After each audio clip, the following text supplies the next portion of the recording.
Es que el documento, gracias, Noiri. Ya, lo que pasa es que el documento,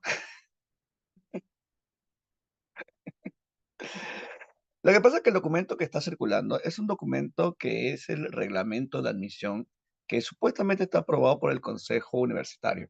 Ya, bueno, está aprobado, no, supuestamente no, está aprobado, ¿ya? Pero del el trámite de allí al prospecto, ya, a veces sacan temas. Así que es un 95% probable de que lo que esté allí venga, ¿ya? Ese 5% quizá pueda afectar a nuestro curso. Ujú. Por eso que tu profe, escúchame, tu profe no ha puesto Elín Garcilaso La Vega ni Blanca Varela, a menos que salga en el prospecto. Ya, si en el prospecto que ya supuestamente está a la venta y que aún no se ha hecho público, cuando el prospecto salga, ya ahí tu profe va a decir, uy, tengo que hacer esto. ¿Ya? Y va a haber un seminario especial, ¿no? Va a haber un seminario a las 11 de la noche, ¿no? De unas 4 horas, donde vamos a completar, ¿no? Ya todos los temas faltantes. Ujú. A este paso el reglamento saldrá una semana antes de la elección. Capaz, capaz. Ya, no, pero va a haber un seminario, no te preocupes. Con todos los temas que falten va a haber un seminario. Tú tranquilo, yo nervioso. Tú tranquilo, yo nervioso. Yo me voy a encargar de todo. Tú solamente déjate llevar, ¿ya? Déjate llevar. Nada más. Fluye. No sé como la hoja en el viento. Yo soy el viento, tú eres la hoja. Sé como ese barco de papel que se deja arrastrar por el río. Déjate llevar, nada. Tú fluye, ¿no? Confía en nosotros, porque recuerda que con nuestra ayuda, esa vacante es tuya. Ya. ¿Te parece bien que antes de empezar la clase, hacer las preguntas de la tarea de la semana pasada? Vamos con las preguntas de la tarea, que estaban muy simpáticas las preguntas. Ujú. Ya, ¿ustedes qué ciclos son?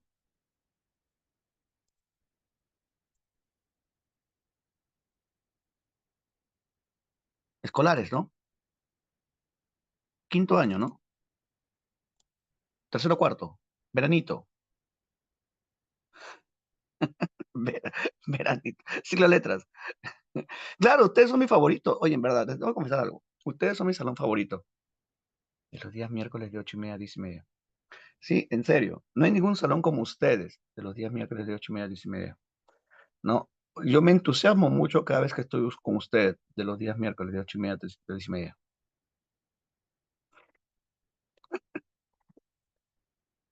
¿A cuánto más le dice lo mismo? Eso le dice a la doctora Sandra. Salón favorito número anual antenas.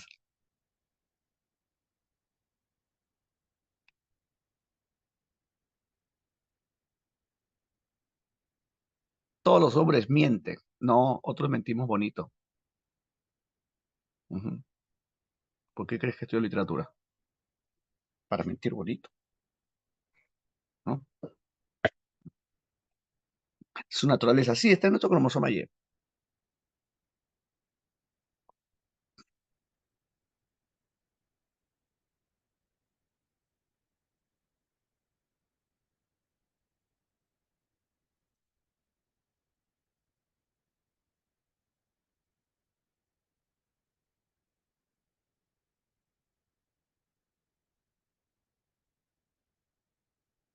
Para mentir de manera culta y poética.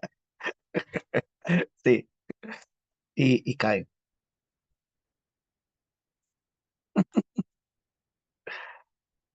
Cuando dicta en 13 y 9 está bien. Oye, bueno, en verdad, ¿qué tal ciclerazo? ¿Sabes? ¿Qué tal ciclero? Mira.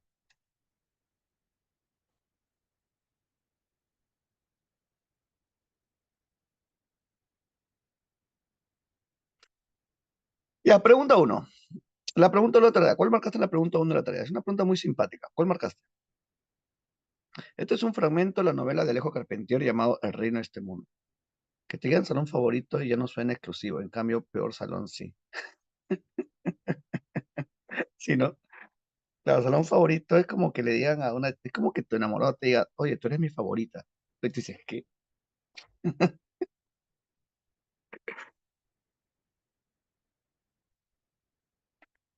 Ya, lee conmigo este fragmento y dime tu clave. Dame tu clave.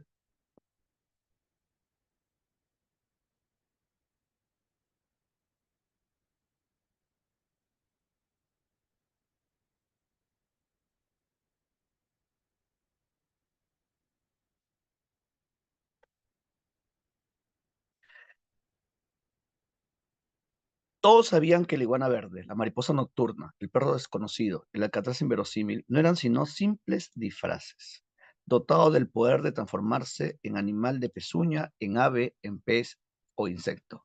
Macandal visitaba continuamente las haciendas, no de la llanura, para vigilar a los fieles y saber si todavía confiaban en su regreso. Ya recuerda que El Reino de este Mundo es una novela que nos habla de la rebelión afroamericana que se va a dar en Centroamérica a finales del siglo XVIII y los primeros años del siglo XIX. Uno de los primeros líderes de la rebelión fue Macandal. Y lo interesante es cómo Alejo Carpentier construye esta historia basado en hechos reales, basándose, creando más que todo una categoría llamada lo real maravilloso, donde sus líderes, como Macandal, tenía el poder de transformarse, de transformarse. Es como que en nuestra historia, San Martín, Bolívar, tuvieran el poder de transformarse en cóndor, en llama, ¿no? Y la gente lo creyera, ¿no? Porque está de acuerdo en esta cosmovisión. Es algo muy típico de Latinoamérica. Es algo muy típico de Latinoamérica. Por ejemplo, en la guerra contra Chile, acá se le decían el brujo de los Andes, ¿no? Es una visión de lo real maravilloso también. Ya, acá, ¿cuál marcarías? La D, ¿no? Muy bien, Antar.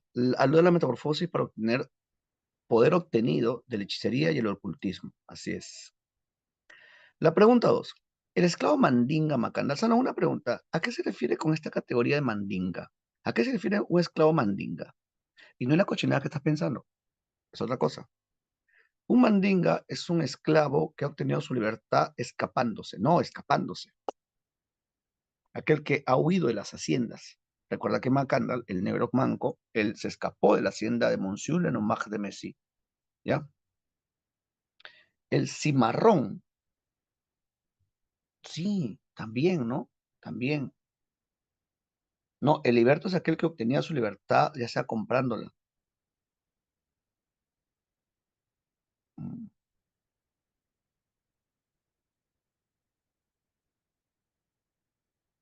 ya. Y mandinga,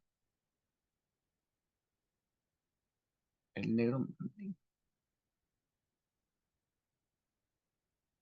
Ah, no, no, no, no, no, miento, me estoy confundiendo. Sí, tienes razón. El negro cimarrón es el negro que se ha escapado.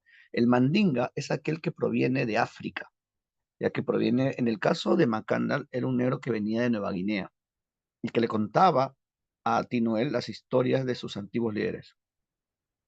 Ujú. Sí, sí, sí, tienes razón.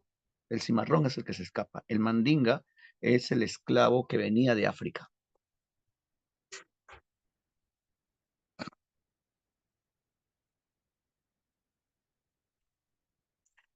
El esclavo mandinga Macandal promueve la rebelión a través de las acciones subversivas, como por ejemplo cuando genera una ola de sesos mediante, ¿te acuerdas? Macandal era conocido como el señor del veneno, el señor del veneno. Entonces, ¿cuál marcarías acá?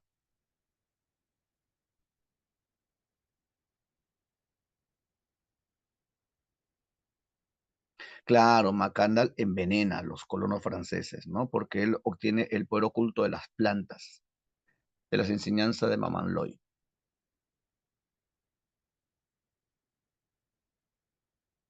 Gabriel García Márquez, Cien años de soledad. Uno, la modernización de Macondo gracias al gitano Melquiades. Ya, eso está mal. Ya. Melquiades es el gitano corpulento de barba montarraz y manos de gorrión. Y este gitano era el líder de los gitanos que llevaban a Macondo, eran los únicos que llevaban a Macondo, porque Macondo estaba muy lejos de todo, de la civilización. Y Melquiades, junto con los gitanos, llevaron los grandes inventos, como la lupa, el hielo, el daguerrotipo, que José Arcadio Buendía, el fundador y esposo de Úrsula Iguarán, se entusiasmaba, ¿no? Y compraba muchas cosas, ¿no? de Melquiades.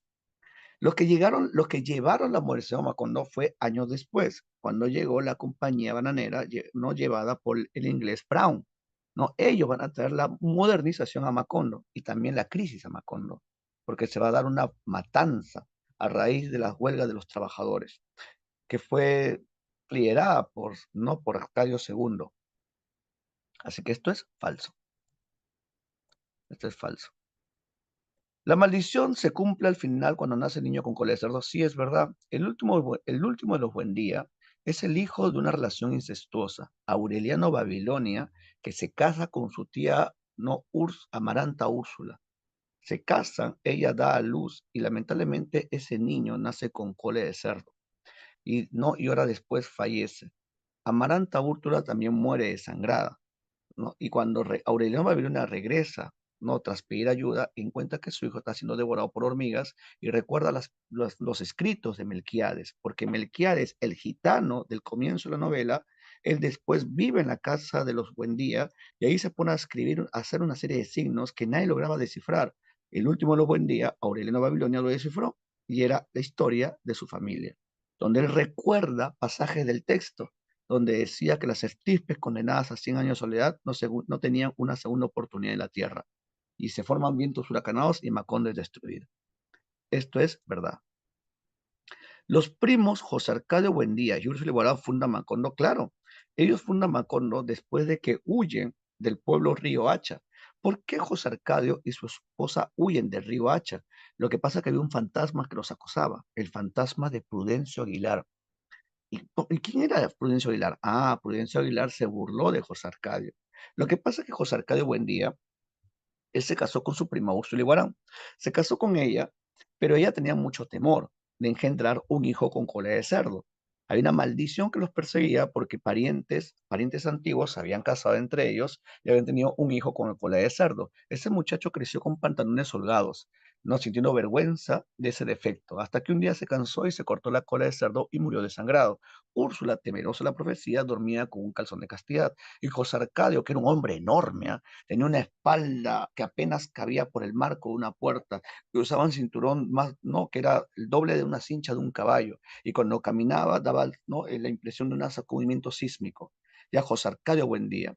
Y José Arcadio Buendía, respetando a su esposa, no la forzaba a tener relaciones. Así que él, ¿qué hizo? Se dedicaba a cuidar gallos. Y sus gallos eran los mejores gallos del pueblo llamado Riohacha. No, sus gallos eran los mejores, hasta que un día su gallo le ganó al gallo de Prudencio Aguilar. Y Prudencio, muy amargo, no le dijo: hey, José Arcadio, si tu gallo es tan bueno, ¿por qué no le haces el favor a tu esposa? Uf, ¿para qué le dijo eso? Y José Arcadio, buen día, cogió su gallo en silencio, caminó y cuando estaba regresando volteó y le dijo: Prudencio Aguilar, despídete de tu familia porque hoy te mato. No, ¿sí? José Arcadio regresó a su casa, tomó su lanza, no lo llamó Prudencio y cuando este volteó, ¡fua!, le tiró la lanza que le atravesó el cuello. José Arcadio llegó a su casa, le arrancó a su mujer el calzón de castidad y le dijo: mujer, todo el pueblo habla de que no te cumplo como marido, así que todo el pueblo se va a enterar que tú eres mi mujer. Y si pares iguana, criaremos iguanas. ¿No? Y José Arcadio estuvo con su esposa toda la noche y todo el pueblo se enteró de que ese día copularon. ¿No? Y apenas se detenían para tomar agua. Lo malo es que el fantasma de Prudencio Aguilar los acosaba, ¿no? Y se presentaba a Úrsula inicialmente y le pedía un vaso con agua. Úrsula le ponía el vaso, este fantasma lo tomaba y se le salía por la herida. O a veces utilizaba el vaso para limpiarse la sangre cristalizada que se había formado en el cuello. Y Úrsula tomó la costumbre de dejar siempre vasos de agua en toda la casa. Hasta que un día José Arcadio vio a Prudencio y le dijo: ¿quieres que me vaya? Está bien, me voy. Y José Arcadio tomó a su esposa y una serie de personas y se van a ir del pueblo Río Hacha. Van a cruzar todo lo conocido y van a llegar a un lugar en el cual nada tenía nombre. Para poder mencionarlas tenías que señalarlas con el dedo. Un lugar cerca a un río de aguas diáfanas donde habían enormes piedras que parecían huevos prehistóricos. Y ese lugar va a ser Macondo. José Arcadio Buendía y su esposa Úrsula Iguarán fundan Macondo. El coronel Aureliano Buendía se rebela contra los abusos de la compañía bananera. Ya, esto es falso. El coronel Aureliano es el segundo hijo de José Arcadio Buendía y Úrsula Iguarán. Su primer hijo se llama como su papá. José Arcadio tiene su hijo llamado José Arcadio, que va a tener la misma corpulencia de su padre, que después se escapa con los gitanos, ¿ah? El segundo hijo es Aureliano, que con el paso del tiempo se va a convertir en líder de los liberales. ¿Por qué? Porque no estaba de acuerdo en la forma en la cual los conservadores impartían justicia. Y él no entendía nada de política, solamente no le gustaba cómo los conservadores llevaban todo. Así que se va a convertir en el líder de los liberales y a pesar de que no había pasado por un curso de armas, se hizo llamar coronel, el coronel Aureliano. Va a liderar 32 rebeliones y las 32 la pierde. La 32 la pierde y va a tener 17 hijos con 17 mujeres distintas y todos fueron asesinados en un atentado, salvo uno que se salvó. Pero la novela al comienzo dice: todos murieron el mismo día, lo cual es mentira, ¿ya? Porque no todos murieron el mismo día, se salvó uno. El coronel Aureliano Babilonia se revela contra los abusos, ya, se revela, pero contra los conservadores, que alude a la guerra civil entre liberales y conservadores. Así que esto sería falso.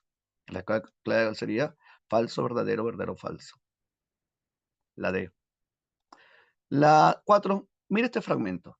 Esta pregunta con los chicos de la mañana nos llevó a una discusión muy intensa. A ver, ¿cuál marcarías tú? Porque los chicos no, los chicos de la tarde. Hay un ciclo, así como ustedes, que también es semestral, que es de 1 a 3. En mi caso es de 1 a 3. ¿Y a cuál marcarías en esta pregunta? Que nos llevó a una polémica, una discusión muy bonita.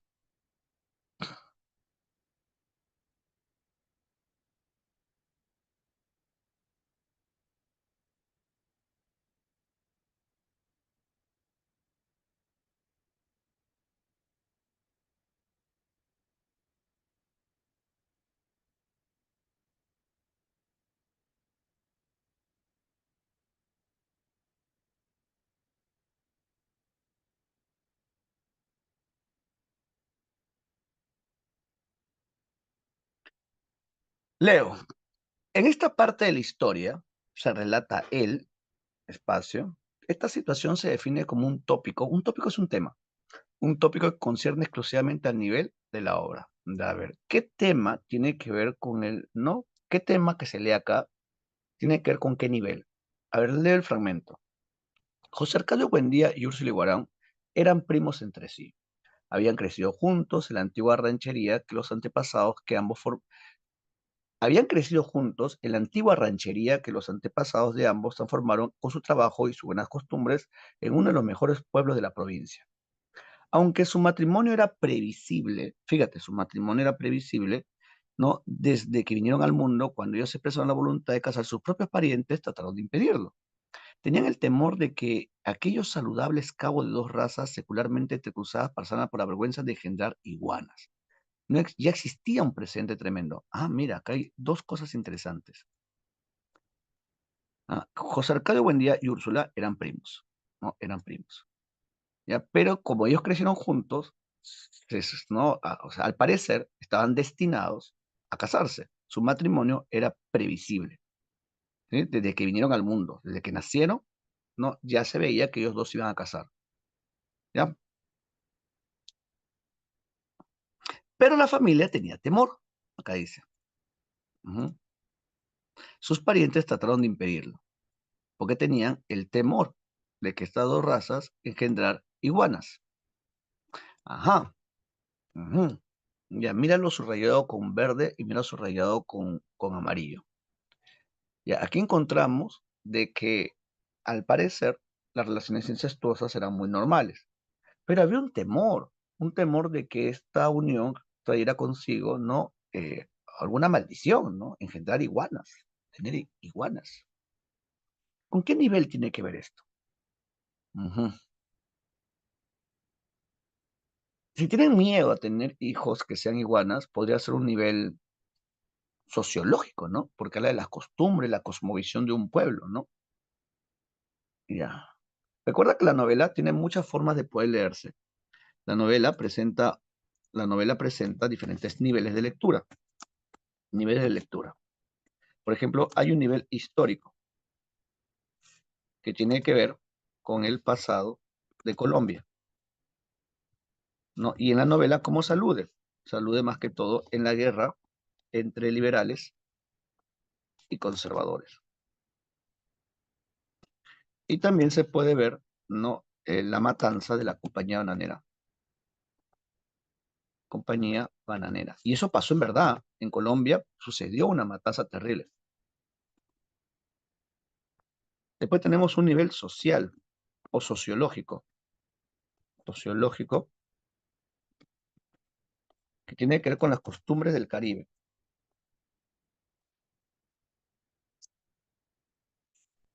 ¿Por qué crees que dicen norteños cada vez que se habla de relaciones incestuosas? Eh, a nivel psicológico, ¿no? Las relaciones incestuosas. Aunque no, aunque, cuando digo sociológico, quiero decir la costumbre, la forma en la cual la gente vive en el Caribe, ya las relaciones interpersonales, más no las relaciones sexuales. Las relaciones sexuales tienen que ver más que todo a nivel psicológico, que las relaciones incestuosas.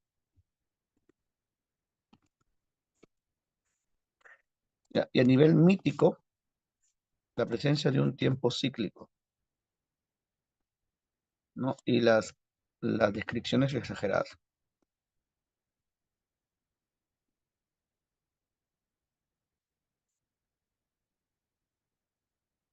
Y a nivel bíblico, porque o sea, uno puede leer Cien años de soledad y también tiene referencias bíblicas. ¿Por qué? Porque encontramos el Éxodo cuando sale José Arcadio y su esposa y unas personas más, ¿no? El Génesis, que tiene que ver con la fundación de Macondo, y el Apocalipsis, Apocalipsis, que tiene que ver con la destrucción de Macondo. Ahí está, fíjate, te he puesto en el chat. Esos son los niveles de lectura que se encuentran en la novela. ¿Cuál más crees acá? El deseo de consumir una relación incestuosa psicológico, ¿no? La A, ¿no? La A. La discusión que tuvimos en la tarde con los chicos del otro salón es que me decían, profe, pero el temor que tienen ¿no? las personas, eso no sería también con referencia a su cultura. Sí, es verdad, pero el término cultura es muy amplio, muy panorámico, no es tan específico. Y aparte en la PRE, si nos basamos en el libro de la PRE, en la PRE no dice nivel cultural. Ujú. Por eso que arbitrariamente tomamos, ¿no? Bueno, tomando como base, ¿no? El texto de la PRE, la parte de amarillo, sería un nivel psicológico.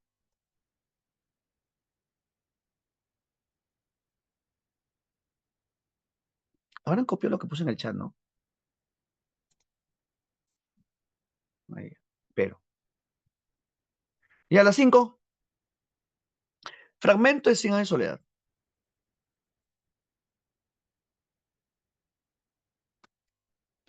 El general Moncada no creyó en su regreso, sino cuando se anunció oficialmente que se había apoderado de 2 estados del litoral. Lo felicito, comadre, le dijo Úrsula, mostrando el telegrama. Muy pronto lo tendrá aquí. Ah, mira, vemos acá una conversación. ¿Entre quién? Entre el general Moncada, ¿no? Y Úrsula. ¿De quién están hablando? Están hablando del coronel Aureliano. Recuerda que este es un momento de luchas. El coronel Aureliano ha tomado posesión, ¿no? De 2 estados del litoral y poco a poco se está acercando a Macondo. Y Moncada hablaba con Úrsula y le dijo, uy, su hijo ya va a llegar. Lo felicito, su hijo va a estar por acá, ¿no? Úrsula se preocupó entonces por primera vez. ¿Y usted qué hará, compadre? Le preguntó. El general Moncada se había hecho esa pregunta muchas veces. ¿Y qué le dijo el general Moncada? Lo mismo que él, comadre, cumplir con mi deber. Fíjate, cumplir con mi deber. O sea, aquí vemos que al parecer tienen 2 posiciones distintas. El coronel Aureliano es liberal y el general Moncada es conservador. El 1 de octubre al amanecer, el coronel Aureliano, con 1000 hombres bien armados, atacó Macondo y la guarnición recibió la orden de resistir hasta el final. A mediodía, mientras el general Moncada almorzaba con Úrsula, un cañonazo rebelde que retumbó en todo el pueblo pulverizó la fachada de la tesorería municipal. Entonces, este fragmento, ¿a qué alude? Alude a la lucha entre los liberales y los conservadores.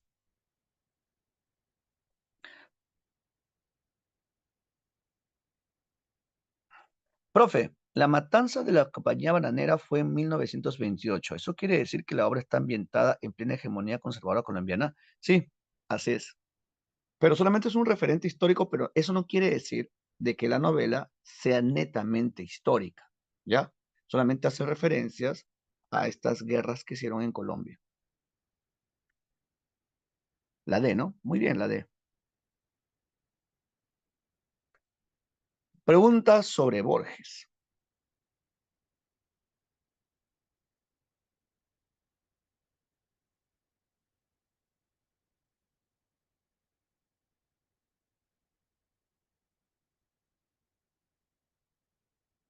El universo que otros llaman la biblioteca. Fíjate, esta analogía es bien paja.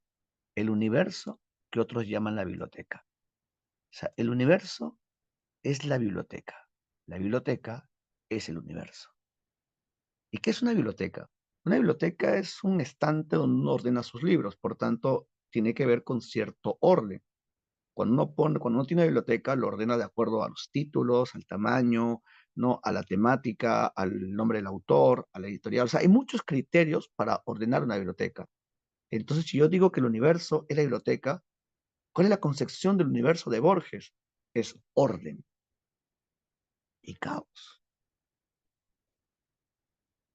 Leo, el universo se compone de un número indefinido y tal vez infinito, indefinido e infinito, de galerías hexagonales con vastos pozos de ventilación en el medio, cercados con barandas bajísimas. Desde cualquier hexágono se ven los pisos inferiores y superiores interminablemente. La distribución de las galerías es invariable. 20 anaqueles a 5 largos anaqueles por lado. Cubren todos los lados menos dos. ¿No? Su altura es la de dos pisos, excede apenas la de un bibliotecario normal. Una de las caras libres da a un angosto zaguán que desemboca en otra galería, idéntica a la primera y a todas. A la izquierda y a la derecha del zaguán hay dos gabinetes minúsculos. Uno permite dormir de pie, otro satisface las necesidades finales. Por ahí la escalera espiral que se abisma y se eleva hacia lo remoto. Mira, ¿qué se ve acá? ¿Cuál marcarías entonces? Borges no es tan difícil, ¿ah? Solamente tienes que estar atento a lo que se ve allí y entender las características de la obra de Borges. Ya, desde la primera línea ya está la respuesta ya. La sé muy bien, Antar. La 7. ¿Cuál es el propósito de la nueva narrativa hispanoamericana al presentar texto de manera fragmentada y desordenada? Salón, si los textos de la narrativa están fragmentados, o sea, quiere decir de que la historia ya no es lineal, sino por partes, ¿qué está buscando? Que el lector se esfuerce por construir el sentido global de la historia, que el lector deje su rol pasivo y se convierta en un lector activo. ¿Cuál es la clave entonces? La D, muy bien, José Antonio. José Antonio. Hay una canción con tu nombre, José Antonio.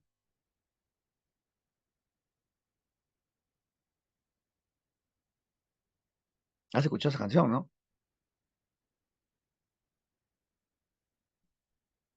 Ah, ya. Tienen que cantártela. Busca una mujer que te cante esa canción. Y cuando te la cante, ahí es.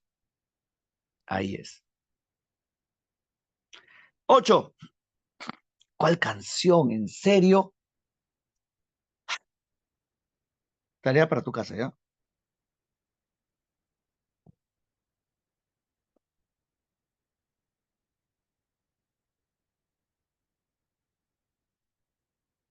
La canción se llama José Antonio, pues. De Chabuca Granda.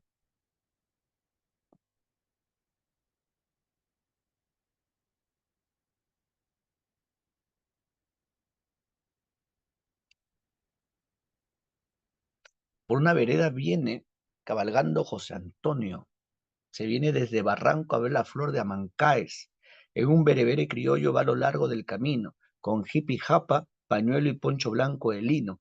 Mientras corre las mañanas su recuerdo juguetea, y con alegre retozo el caballo pajarea. Fina garúa de junio le besa las dos mejillas, y cuatro cascos cantando van camino a Mancaes. Qué hermoso es mi chalán, cual elegante y garboso, sujeta la fina rienda de seda que es blanca y roja, que dulce gobierna el freno que solo cinta de seda, al dar un quiebre gracioso al criollo berebere.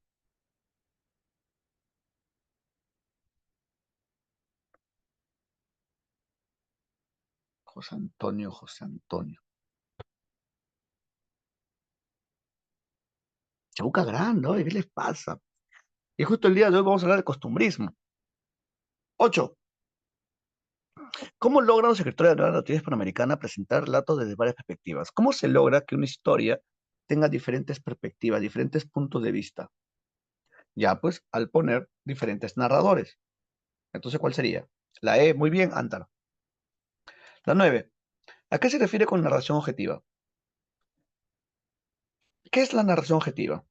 Es un tipo de narrador que está expresado en tercera persona, muy diferente al narrador omnisciente, porque recuerda que el narrador omnisciente es un narrador que lo sabe todo, es un narrador que tiene un conocimiento total de los hechos. En cambio, el narrador objetivo tiene un conocimiento parcial de los hechos, o sea, no lo sabe todo. Es un narrador más que todo descriptivo. ¿Cuál es la clave? Muy bien, José Antonio, José Antonio. La clave es la D. La D. Lisette. Lisbeth, la C tiene que ver con el monólogo interior. El monólogo interior. Y la última, la 10. Marca lo correcto. Y a la 10, ¿cuál marcaste?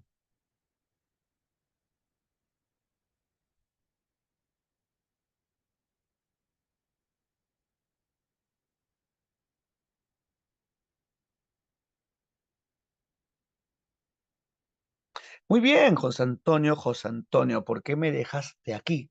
Cuando te vuelva a encontrar que sea junio y garúe, me acurrucaré a tu espalda bajo tu poncho de lino, y en la cinta del sombrero quiero ver tus amancaes que recoja para mí cuando la ruta te lleve en ese tu sueño dorado de tu caballo de paso, aquel de paso peruano. José Antonio, ¿por qué me dejaste aquí?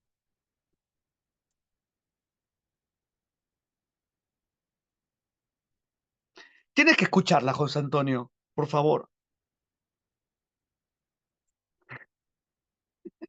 Tu nombre te lo exige.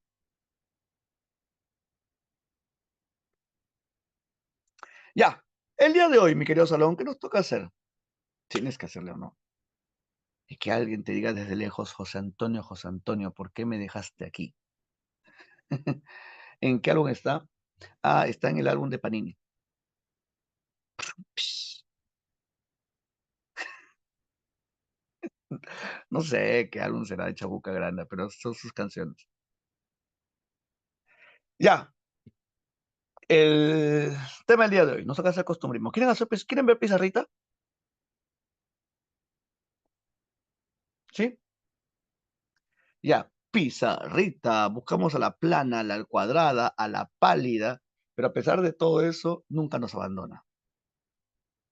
Siempre está dispuesta para nosotros. Busquemos a la plana. Un ratito.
Ya,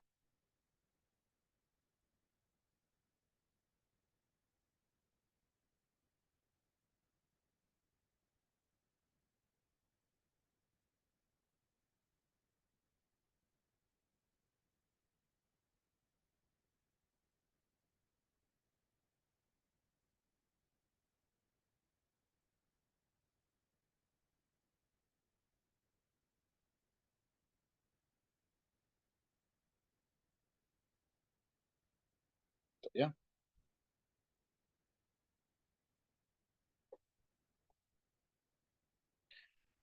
ya. Mira la pizarra. Aquí tenemos dos líneas de tiempo. Tenemos dos líneas de tiempo. Tenemos lo que es literatura universal y tenemos lo que es literatura peruana. ¿Ya? La literatura universal, estamos en la contemporánea. Es la que estamos viendo en estas últimas clases, ¿se acuerdan? Ya. Te dije que me iba a basar más que todo en el último prospecto de admisión. Cuando San Marcos saque el prospecto de este examen, ahí recién vamos a tomar en serio los temas que están puestos ya en un reglamento oficializado y difundido. Ya, ¿cuáles son los temas que tenemos que saber? ¿Y cuáles son los temas que se van a desarrollar? Ya, fíjate que aquí no tenemos una línea de tiempo. ¿Ya? Cuando en Europa se estaba dando la edad contemporánea, ¿qué estaba pasando en el Perú? En el Perú estaba empezando nuestra vida republicana. O sea, recién el Perú ha logrado romper su vínculo con España. Ya, fíjate que en Europa, la edad contemporánea, ¿cuándo empieza? La edad contemporánea empieza en 1789, con la Gran Revolución Francesa. Nos recuerda que la Revolución Francesa fue el inicio de una serie de revoluciones que van a cambiar el panorama político, económico, político y social en Europa, ¿no? Las revoluciones liberales, que tu profe de HU te habrá contado sobre eso.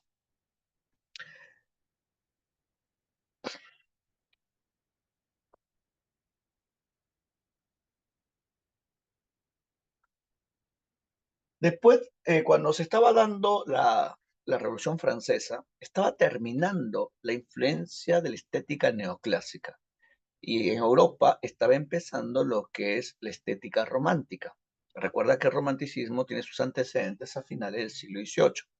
¿No? Y acá tenemos el romanticismo que va a tener su mejor momento en Francia durante la primera mitad del siglo XIX. Los primeros 50 años del siglo XIX estaba dominado por el romanticismo. Después tenemos el realismo, que se va a dar en los siguientes 50 años del siglo XIX, y la vanguardia, que se va a dar desde la segunda década del siglo XX. Fíjate que hay una línea punteada del siglo XX. ¿Qué pasaba en el Perú? Ya, en el Perú. Cuando se estaba dando todo esto en Europa, fíjate que la edad contemporánea está vinculado con todo el siglo XIX, siglo XX y hasta el día de hoy, siglo XXI. Ya solamente que a nosotros nos interesa más que toda esta parte de acá. ¿Ya qué estaba pasando en el Perú? El Perú estaba empezando su vida republicana. ¿Cuándo el Perú empezó su vida republicana? Cuando San Martín dijo el Perú es libre e independiente por la voluntad de sus pueblos. Estamos hablando de 1821. En 1821 inicia nuestra independencia y se ratifica en 1824 con la famosa batalla de Ayacucho. Este año se cumple el bicentenario de la batalla de Ayacucho. Ya es un año muy importante, es un año de homenajes que va a ser en diciembre. Así que está, mira, 1821, 1824. No, empieza nuestra etapa republicana. El Perú es un país libre e independiente. Estamos empezando nuestra vida democrática. Y cuando empieza la vida republicana, ¿cuál es el primer movimiento que llega al Perú? Digo llega porque no es peruano, ¿ya? Y tenemos el costumbrismo, que ahorita vamos a aterrizar sobre esto, ¿ya? El costumbrismo. El costumbrismo se va a dar en la misma época en la cual no se desarrolla el romanticismo. Y lo cual es muy llamativo porque el costumbrismo es una variante del romanticismo. Lo que llega primero a nuestro país es la variante. Después llega el movimiento propiamente dicho. Ya primero llega su variante. Y el romanticismo llega tarde. Acá está, mira. El romanticismo llega a nuestro país cuando en Europa se estaba dando el realismo. O sea, el romanticismo llega tarde, con unos 50 años de tardanza. No, 50 años de tardanza. Se considera que la primera obra romántica peruana es de 1851. 51, fíjate. A la mitad o un poquito más de la mitad. No, ahí tenemos el romanticismo. Y el romanticismo dura poco. ¿Por qué? Porque ahí nomás irrumpe el realismo, que se va a dar después de la guerra contra Chile. ¿no? Después del conflicto armado contra Chile llega el realismo y busca entender el por qué perdimos la guerra, que eso vamos a hablar la próxima semana, ¿no? Y después, a comienzos del siglo XX, a comencitos, en los primeros años, en 1906, ¿no? Se publica Alma América. Y Alma América marca el inicio del modernismo. Y cuando se está dando el modernismo en los primeros años del siglo XX, ahí nomás se desarrolla la estética posmodernista como un rechazo a la actitud modernista academicista, los postmodernistas. Y ahí nomás se desarrolla la vanguardia. Ese vanguardismo que se ha ido en Europa no se va a dar también en el Perú. No, el libro que inicia el vanguardismo en el Perú es de 1922, Trilce. Y ahí nomás, en la misma época, de manera paralela, no, Trilce apareció en 1922 y 2 años antes, en 1920, se publica Cuentos Andinos de Enrique López Alújar y se considera que ese libro inicia lo que es la estética indigenista, en la misma época que se estaba dando el vanguardismo, de manera paralela, ¿no? Y unos años después, la generación del 50, ¿no? Durante el gobierno de Odría, las migraciones de provincia a la capital, no lo que algunos llaman el huayco andino, pero suena muy feo porque es muy despectivo. ¿Ya? Y después tenemos la generación del 60 y ahí tenemos a Jorge Mario Pedro Vargas Llosa. ¿Ya?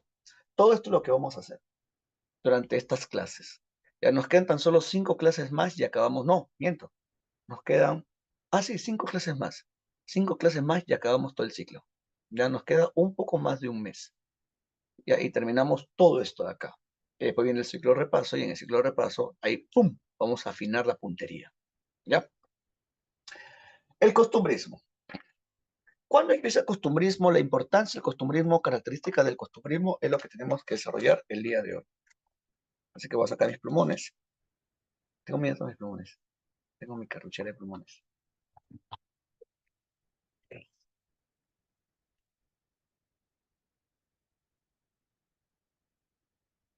Tengo los plumones que pitan bonito, los plumones que pitan feo. Plumones para títulos, plumones para escribir.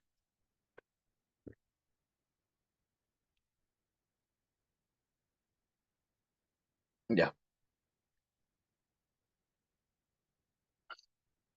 Y al final solamente usa azul y rojo. No, y verde también. Y negro. Sí. No, lo que pasa es que tengo plumones azules que me da pena botar, porque aún pinta, solamente que pinta feo, pero aún pinta, que me cuesta mucho desprenderme de las cosas. Ya, tienes que dejarlo ir, como dijo, no, Alegría.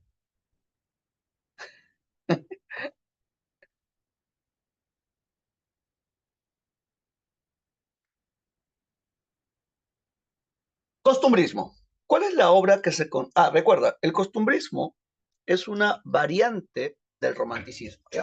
Acá está el romanticismo y este costumbrismo es su variante, ¿no? Es variante. La pregunta es por qué. Si usted recuerda, el romanticismo, de sus tantas características, tiene una muy especial que se llama el gusto por lo popular. ¿Ya? O sea, nos recuerda que el romanticismo tiene una característica que es el gusto por lo popular. Ese gusto por lo popular, que tiene que ver con aquello que es propio del pueblo, gusto por lo popular, va a dar paso a la aparición del costumbrismo, que se convierte en una variante.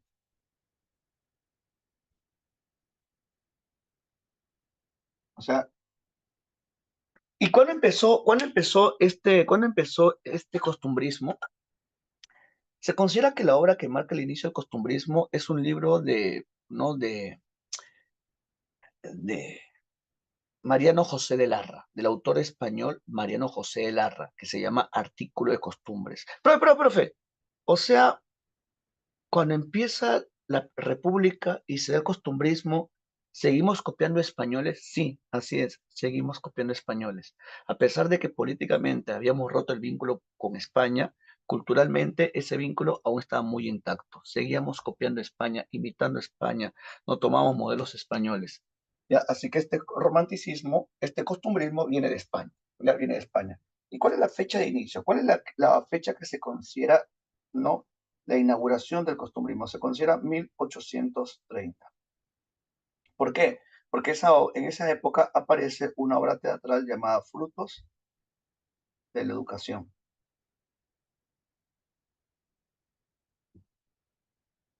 Se estrena la obra teatral Fruto de la Educación, que le pertenece a Felipe Pardo y Aliaga. Felipe Pardo y Aliaga. Esta es la obra que marca el inicio del costumbrismo. ¿Y cuál es la obra que marca el final del costumbrismo? No la obra que inicia el romanticismo. ¿Y cuál es la obra que inicia el romanticismo? 1851.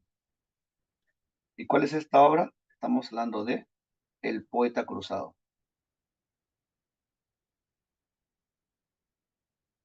El poeta cruzado que le pertenece a Nicolás Corpancho. Y algo muy interesante es que en este mismo año también aparece la primera tradición de Ricardo Palma, la primera tradición que se llama Consolación,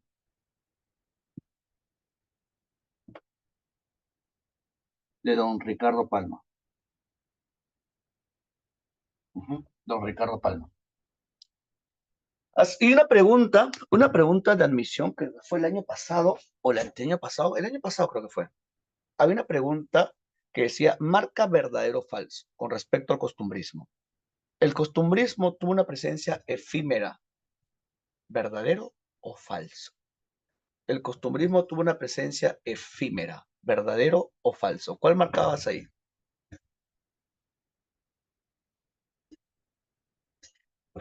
Era verdad, verdadero.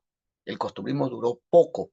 Fíjate, 1830, 1851, 20 años nada más. Duró tan solo 20 años. Duró poquísimo, poquísimo duró el costumbrismo. ¿Sí? Porque después llega el romanticismo. Y el romanticismo, ¿no? Va a ser de que muchos autores no quieran escribir a la manera de Becker. Muchos autores, pero no quieren escribir a la manera de quién, a la manera de José Espronceda. ¿Mm? Ya, es verdad, duró poco, mira. 30 al 51, 21 años. Ya duró poco. Ya, y cuando llega el costumbrismo al Perú, ¿qué pasaba en el Perú? ¿No? Cuando se dio la tan ansiada vía republicana, pregunta Salón, cuando el Perú tuvo su independencia y logramos nuestra vía republicana, vivimos en armonía y en paz, fuimos hombres libres, ¿no? Y todos con los mismos derechos fuimos a votar tranquilamente, a escoger nuestros representantes, fuimos a las urnas, hombres, mujeres, ¿no? De mayor de edad, de diferentes condiciones, fuimos a votar. No, época de caos y anarquía política donde van a formarse diferentes juntas de gobierno, donde se van a promulgar más de una constitución. Sí, una época de inestabilidad política. ¿Por qué? Porque diferentes grupos de poder van a buscar entre ellos repartirse, ¿no? Una cuota de poder. No, sí, estaban los militares que decían, nosotros tenemos que gobernar porque nosotros hemos perdido y hemos derramado sangre en, no, en estas tierras. Nosotros tenemos que gobernar. Y estaban las clases medias que decían, ¿qué te pasa, militar? Nosotros hemos sido la clase intelectual que ha promovido estos levantamientos y hemos sido a todos aquellos que han alumbrado este camino de oscuridad e ignorancia. Y estaba la vieja aristocracia que decía, ¿qué les pasa a ustedes? Nosotros ya tenemos una época en el gobierno, así que tenemos que seguir gobernando. Y hay una mecha entre ellos y al final, ¿quiénes se imponen? Se imponen los militares. ¿No? Y en la época de los caudillos militares. ¿Ya? En la época de los caudillos. Si ponemos acá, lo que tu profe de historia del Perú lo va a llamar el primer militarismo.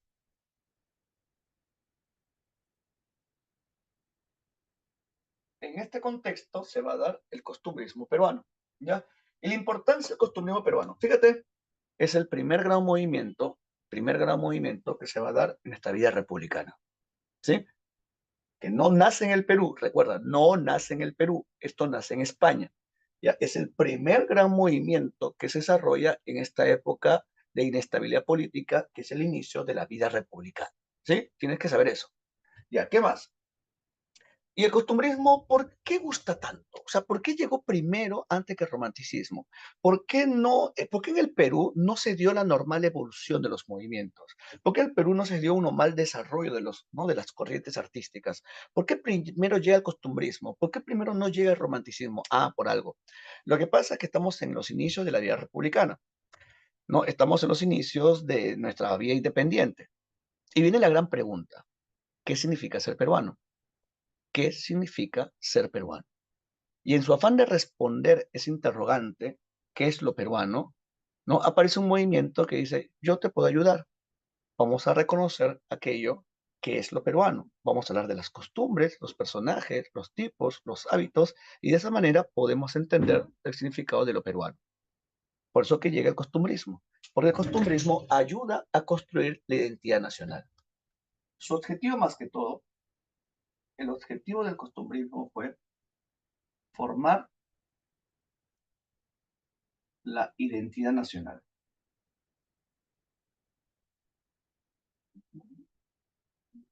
La identidad nacional. A partir de reconocer lo que es propio de nuestro país. Así que hablamos de qué? Hablamos de la descripción, la descripción de usos, hábitos, costumbres y personajes típicos. Esto nos ayuda bastante, ¿ya? Si tú sabes si tú reconoces algo que es propio de este lugar, entonces estás formando tu identidad. ¿Se acuerdan de tu clase de psicología? La formación de identidad del sujeto, del individuo. Ya, acá está bien, aplícalo acá. Ya, construcción de personajes y personajes típicos. Personajes típicos. Pero había un problema. ¿Qué problema? Es que tan solo hablaba de Lima. Ese fue el grave error del costumbrismo. Tan solo hablaba de Lima, se centraba en Lima. Así que hablamos de un marcado centralismo, marcado localismo. Eso fue el grave error del costumbrismo. Tan solo mirar a Lima, reconocer a Lima. Si el costumbrismo hubiera entendido de que el Perú es un país heterogéneo, multilingüe y pluricultural, de que el Perú no solamente es la costa y Lima, hasta el día de hoy no habría este problema que tenemos nosotros. Creemos de que Lima es el foco de todo. Creemos de que porque sea la capital, no, acá se decide todo. No siempre paramos, no centrarnos en Lima. ¿Por qué? Porque cuando el Perú nació, se construyó la identidad a partir de lo limeño. Ese fue el grave error del costumbrismo. ¿Ya? ¿Qué más podemos decir? Ya podemos decir que el costumbrismo describe usos, hábitos y personajes típicos, pero también criticó los vicios de su época. Criticó los vicios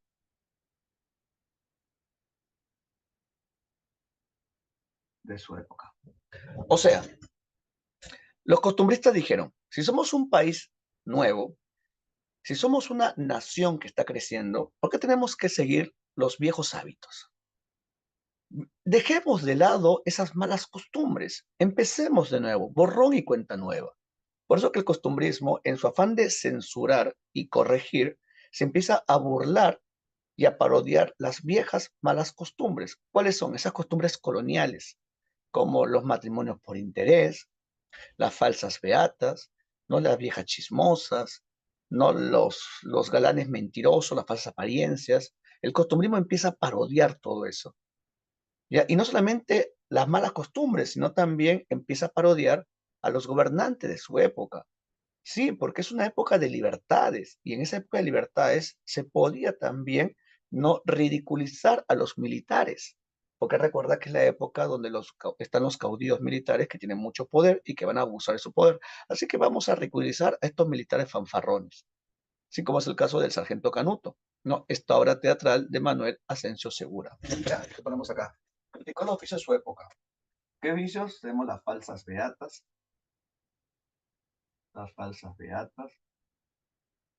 los matrimonios concertados, matrimonios por interés.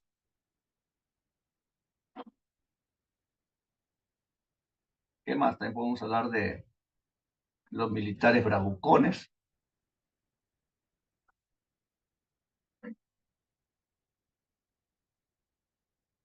¿no? Y masa. Ah, y esto es algo muy interesante. ¿Por qué? Porque todo esto que está acá, esto que está acá, esto es una influencia neoclásica. Esto que está acá es influencia neoclásica. ¿Cómo es eso, profe? Te explico.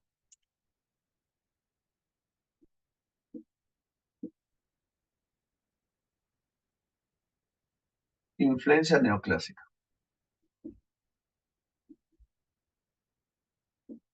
Influencia del neoclasicismo.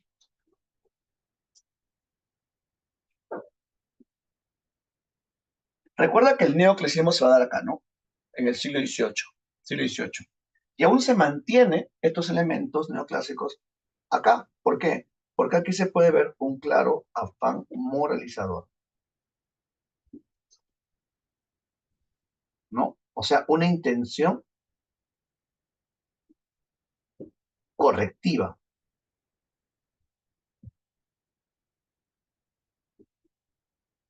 y censuradora.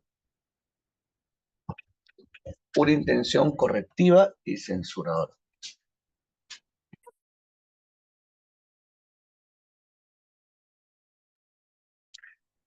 Ya, una intención correcta. Sí, lo que pasa es que como el costumbrismo critica, censura, corrige, no, esa es una influencia neoclásica. Profe. Entonces podemos decir que el costumbrismo tuvo influencia romántica e influencia neoclásica, así es, ¿ya? Así es, ¿ya? Y ese tipo de crítica es una crítica muy graciosa, porque van a utilizar lenguajes satíricos y también a la vez lenguajes festivos, ¿ya? Ponemos acá. Su lenguaje es un lenguaje satírico, o sea, de burla, y en algunos casos graciosos como festivo. Los medios de difusión que utilizó fue el teatro, más que todo la comedia,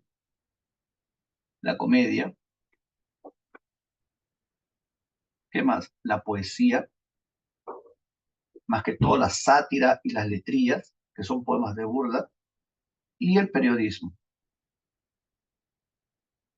más que todos los artículos de costumbre.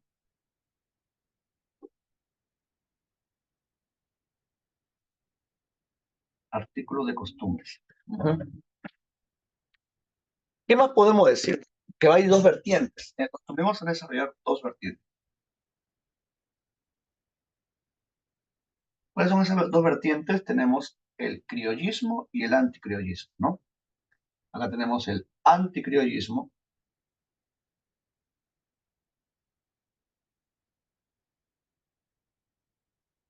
y acá tenemos el criollismo. El anticriollismo, conocido como pasadismo. ¿Ya? ¿Por qué se llamó pasadismo? Porque sucede que el anticriollismo es la vieja aristocracia. Es la vieja aristocracia que no le ha gustado perder sus beneficios. Y ese malestar y ese fastidio lo van a expresar en su literatura. Ponemos acá, ¿no? Ellos representan a la vieja aristocracia. La vieja aristocracia que tiene un pensamiento bastante conservador. Y acá tenemos a quién, tenemos a Felipe Pardo y Aliaga, siendo su obra más importante Fruto de la Educación.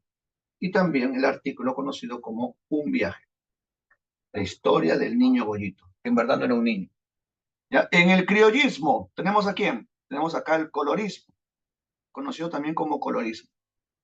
Ellos representan a la burguesía, a la naciente burguesía y al pueblo.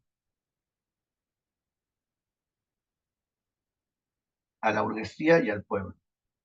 Ellos son los que tienen un pensamiento liberal, los liberales. Ya que tenemos a Manuel Asensio Segura, conocido como el padre del Teatro Nacional. El padre del Teatro Nacional. Y su obra más importante es una obra teatral llamada Ñacatita.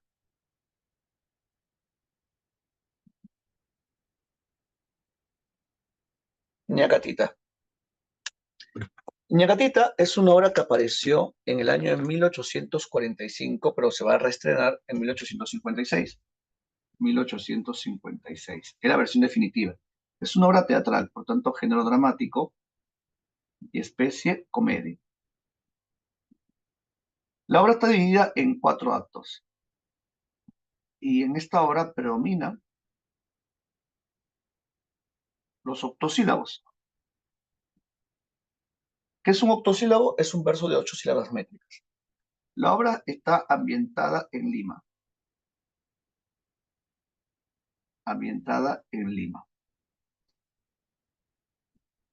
en una casa de clase media, ya de clase media. ¿Qué más? Los personajes en su mayoría son de clase media y populares, ¿ya? El tema central, el tema sería la chismosería y alcahuetería de la vieja, beata, criolla, ñacatita. Sí, que vamos a ver un ratito, ¿ya? ¿Qué aspectos importantes tenemos que ver de ñacatita? Ya, ñacatita, ¿por qué es importante? Más que una obra de teatro muy graciosa, ¿no? Que nos presenta un matrimonio por interés, una mamá muy impositiva, tenemos que saber de que la obra, no, su lenguaje representa al demos criollo. ¿Cómo es eso del demos criollo? Porque vamos a encontrar frases, dichos y giros populares. Ajá. ¿Qué más? Los personajes son personajes arquetípicos.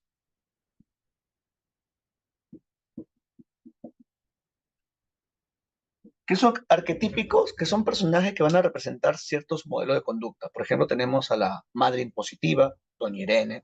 Tenemos el papá que es comprensivo, don Jesús. Tenemos a la vieja chismosa, ña Gatita. Tenemos a la hija rebelde, Juliana. Tenemos el galán enamorado, que es Manuel. Tenemos el falso galán, que es don Alejo. Fíjate, son personajes que son prototipos o arquetípicos, ¿ya? ¿Qué más? Esta obra respeta las unidades aristotélicas. ¿Cuáles son las unidades aristotélicas? Unidad de tiempo, unidad de espacio y unidad de acción. Eso quiere decir que toda la obra se da en un solo día. Toda la obra de Ñacatita se da en un solo día. Todas las acciones suceden en un solo día. ¿Qué más? Eh, de que todo sea en un solo lugar. En la casa, ¿no? De clase media, doña Rufina y don Jesús. ¿Ya qué más? Una acción impulsa toda la obra. ¿Cuál es? El matrimonio de Juliana. El matrimonio de Juliana. El planeamiento del matrimonio de Juliana.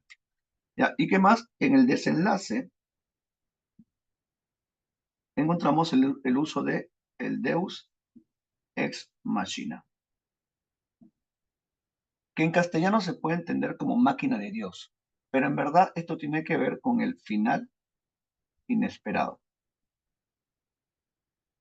Este final inesperado que se puede ver en la presencia de Don Juan,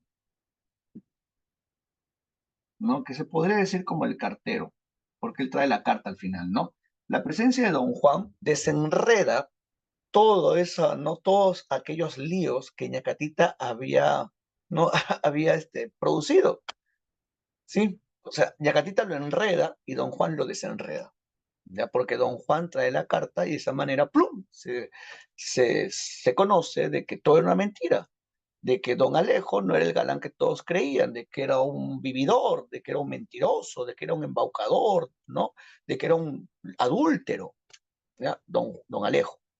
Y la mamá iba a cometer una tontería, pues iba a casar a su hija con un hombre ya casado. ¿Sí? Ya, todo esto te voy a explicar. ¿Salón se entendió? ¿Se entendió?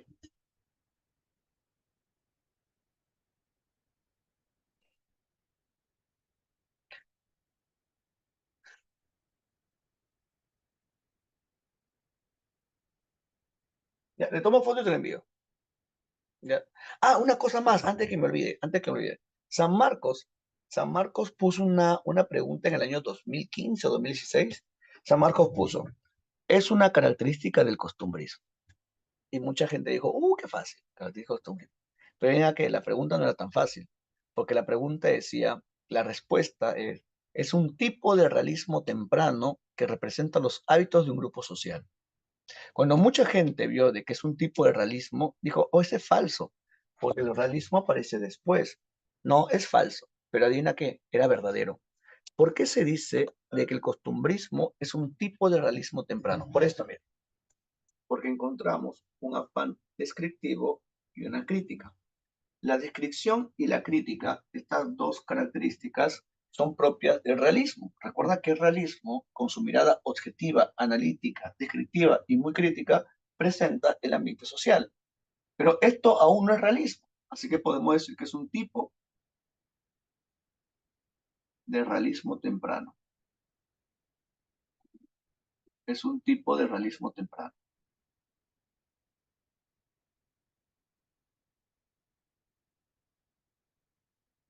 ¿Ya? O un realismo incipiente, o un realismo en formación.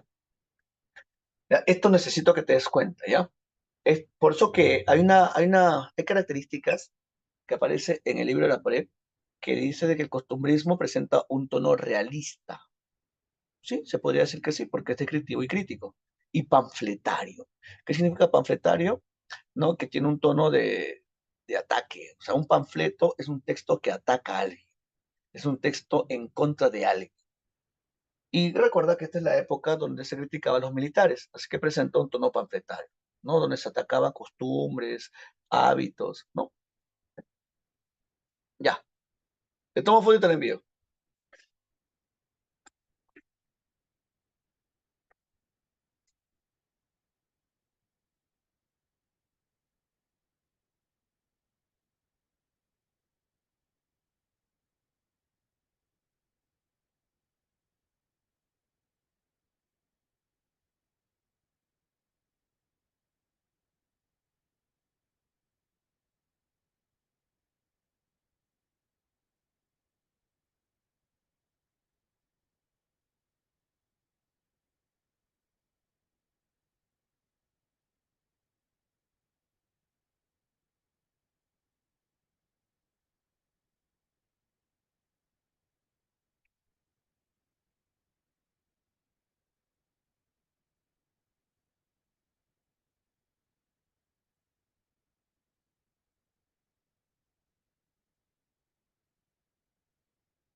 Ya, ya le envío a Noiri.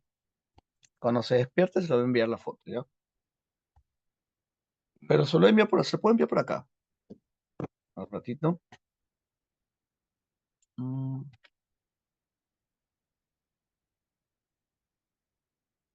mm,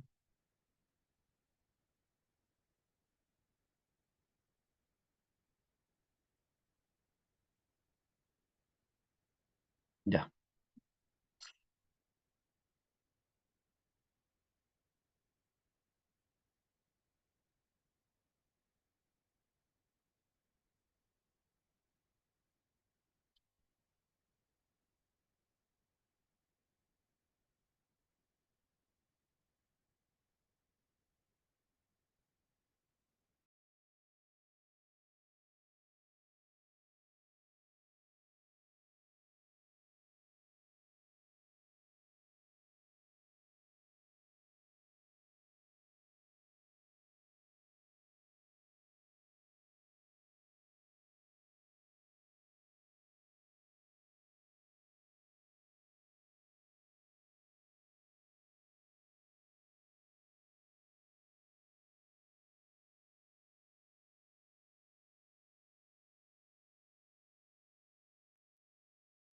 Ya, seguimos. Vamos con la PPT del día de hoy.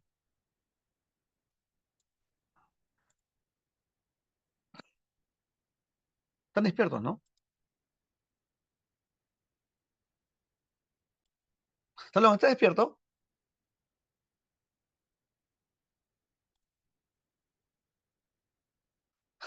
No, dice el otro. Lo demás, manifiéstese. Ya, Yanira, José Antonio, Antar. ¿Qué más? ¿Qué más? ¿Qué más? Lisette, Zaira, Samuel. Ya, Jorge Luis, 1, 2, 3, 4, 5, 6, 7, 8. Génesis, 9. Tengo más de 20. Ángela también.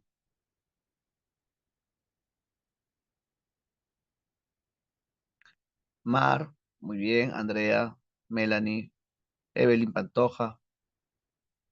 Ya, está bien. Está bien. Ya, entramos al tema del día de hoy. Ya, eso fue la pizarrita. Ahora sí vamos con la PPT. El, literatura peruana. ¿Qué se entiende por literatura peruana? Tenemos que entender que la literatura peruana es un campo muy complejo, muy elaborado, a raíz de que es un ambiente muy heterogéneo, multilingüe y pluricultural. Si nuestra literatura es muy heterogénea. ¿Por qué decimos de que es heterogénea? Porque encontramos textos orales y textos escritos. Ya recuerda, la literatura peruana se va a decir de que es heterogénea, porque encontramos tanto la oralidad y la escritura que van a convivir y hasta se puede ver en un texto escrito. Por ejemplo, la novela de los ríos, la novela de Arguedas, Los ríos profundos, encontramos cantos quechuas. Encontramos, ¿no? Estos cantos quechuas que son manifestaciones orales en un texto escrito. La oralidad y la escritura van a convivir. ¿Ya? Y en esta época, en el siglo XXI, hay muchos pueblos de la costa, sierra y selva que aún presentan una tradición oral. ¿Por qué se dice que es pluricultural? Porque van a haber diferentes culturas que habitan dentro de este país que se van a comunicar entre ellas. No son islas que están separadas entre sí a pesar de que tienen diferentes cosmovisiones, sino que hay una relación, ¿no?, entre ellas, hasta- una comunicación y hasta un proceso, hasta se puede dar un hecho de sincretismo, un proceso de sincretismo cultural. Y multilingüe, porque su profe de lenguaje te ha explicado que aquí en nuestro país hay un montón de lenguas, más que todas las lenguas amazónicas, ¿no? Ahí tenemos un plural de lenguas que se hablan en diferentes pueblos. Y todo eso es el Perú, a pesar de que es la Amazonía, ¿no? Y que se habla muy poco, eso también es peruano. Y cada, ¿no? Y cada pueblo tiene su propia forma de entender ¿no? De entender su mundo, lo que se conoce como la cosmovisión, y cada uno de ellos tiene su propia literatura, y también es literatura peruana. Solamente que nosotros estamos acostumbrados a utilizar una literatura más que todo en lengua castellana. El proceso histórico. Nuestro país ha tenido tres edades, tres épocas muy importantes. La primera época es la época anterior a los españoles. Ese periodo anterior a los españoles es el periodo prehispánico. Es la época en la cual aún no había influencia extranjera. Es un periodo de autonomía, ya porque no había influencia foránea, donde aquí las manifestaciones eran más que todo oral. ¿Ya? La oralidad era lo que primaba en la época prehispánica. No van a haber mitos, leyendas y cantos quechuas, hasta que después irrumpen en nuestra vida los españoles. Ese periodo de dependencia es conocida como la época colonial.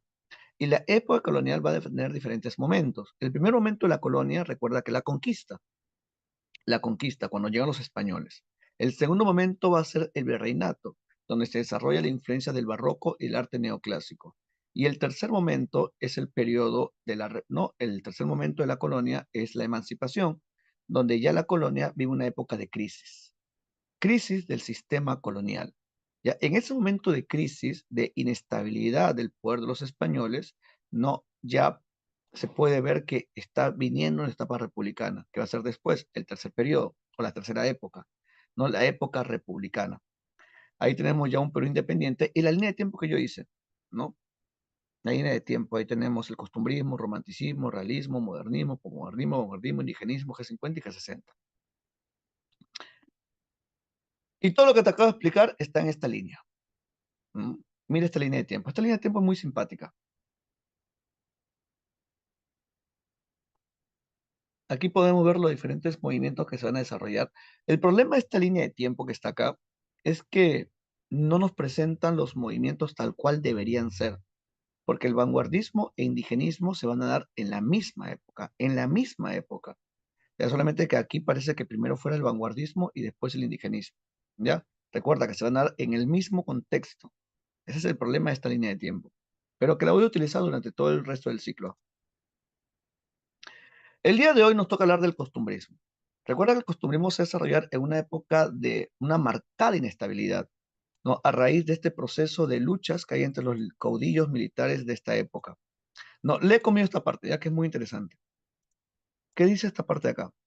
El costumbrismo se desarrolló, el contexto ya, en medio de luchas políticas, que por esos años tenía nuestra patria para afianzarse como nación democrática. Claro, vamos a tener más de 10 constituciones, más de 40 presidentes, caudillo tras caudillo, tras caudillo, tras caudillo, ¿no? Ya, y en este contexto de inestabilidad, ¿no? Aparece el costumbrismo, que como te dije, no es peruano. Este costumbrismo viene de dónde? Viene de España. Fíjate el contexto. No es la época también de la Confederación Peruano-Boliviana. Es la época donde el mariscal Santa Cruz, ¿no? Dirige la Confederación Peruano-Boliviana y se buscaba crear una pequeña nación, se podría decir un pequeño país, entre comillas, integrado por el Perú, ¿no? Y el Alto Perú, lo que ahora se conoce como Bolivia, ¿no? Sí, se buscaba integrar. Y habían afinidades, ¿no? Afinidades idiomáticas, culturales, que permitían ese lazo, solamente que no duró mucho, no duró mucho, que no le convenía pues a Argentina y Chile, que ya tu profe de HP te habrá contado sobre eso. Ya, en ese contexto, ya, todo por el culpa de Norperú. Bueno, tu profe te habrá contado sobre eso. En este contexto, ya, se va a dar el costumbrismo. Y el costumbrismo nace en dónde? Nace en España. Recuerda, el costumbrismo nace en España. ¿No con la obra de quién? De este muchachón. Él es Mariano José de Larra. ¿Y cuál es la obra de Larra? Se va a llamar Artículo de Costumbres. ¿Y cuál es la obra que inicia el costumbrismo en el Perú? Es esta obra de acá, Frutos de la Educación, que le pertenece a este muchachón. Él es Felipe Pardo y Aliaga, más conocido como el Señor de la Sátira o también llamado el Satírico Limeño. Felipe Pardo y Aliaga. En el año 1830 inicia el costumbrismo en nuestro país, con una obra que critica un baile típico de nuestro país, que es la zamacueca, que es como la marinera, no la zamacueca. Porque Felipe Pardo y Aliaga era un anticriollo, y como anticriollo le fastidiaba, le molestaba, ¿no? Las costumbres populares, porque tenían una visión más que todo, ¿no? Occidental, y un marcado anticriollismo, ¿no? Un marcado rechazo a estas costumbres vulgares y populares. Por eso que aquí se burla la zamacueca.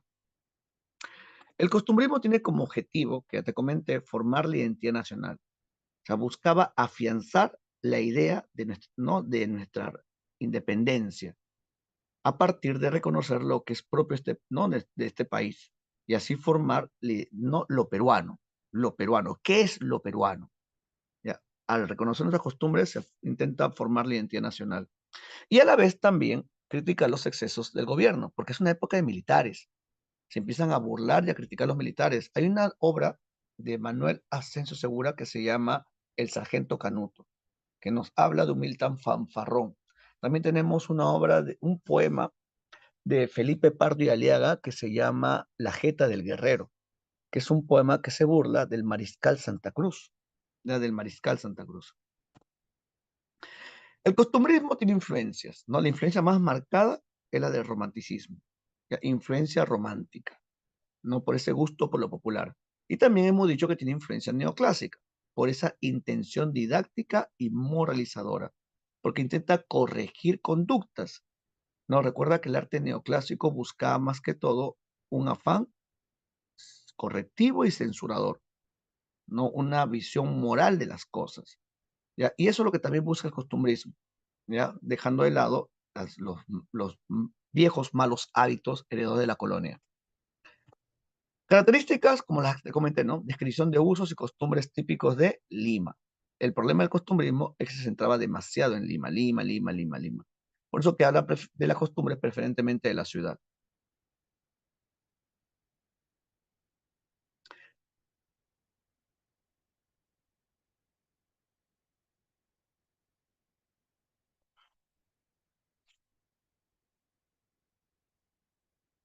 ¿Qué más? Recuerda que hay una tendencia, ¿no? Una tendencia de burla, una intención de causar risa, ¿no? A raíz de estas, ¿no? De estas críticas a los vicios. El lenguaje es bastante satírico, mordaz, es que también depende de quién viene. Si es una crítica de Segura, termina siendo una crítica festiva, graciosa. Pero si es una crítica que viene de Felipe Pardo, es bastante hiriente, porque Felipe Pardo es un anticriollo, y como anticriollo le molestaba, le fastidiaba, ¿no? Las costumbres populares. En cambio, si es Segura, él agarraba y hacía cierta burla de algunos hábitos. Por ejemplo, Ñacatita. Ñacatita es una obra teatral de Segura. Y cuando uno lee Ñacatita, Ñacatita, a pesar de que, ¿no? De que la presenta como el personaje que malogra toda la relación, no cae mal Ñacatita. Ñacatita es una vieja chismosa que cae muy bien Ñacatita, ¿no? A pesar de que es metiche, ¿no? Cae bien esta mujer, oye, porque da risa. Es como ¿no? La viejita del fondo del sitio, Doña Nelly. Ya, Doña Nelly ha sido creada a la imagen de Ñacatita. Si ustedes han visto el fondo del sitio, se parece bastante, se parece un montón. Hay un marcado tono humorístico, una actitud moralizante, un tono realista y panfletario, lo que te comenté, ¿no? El tono realista y panfletario.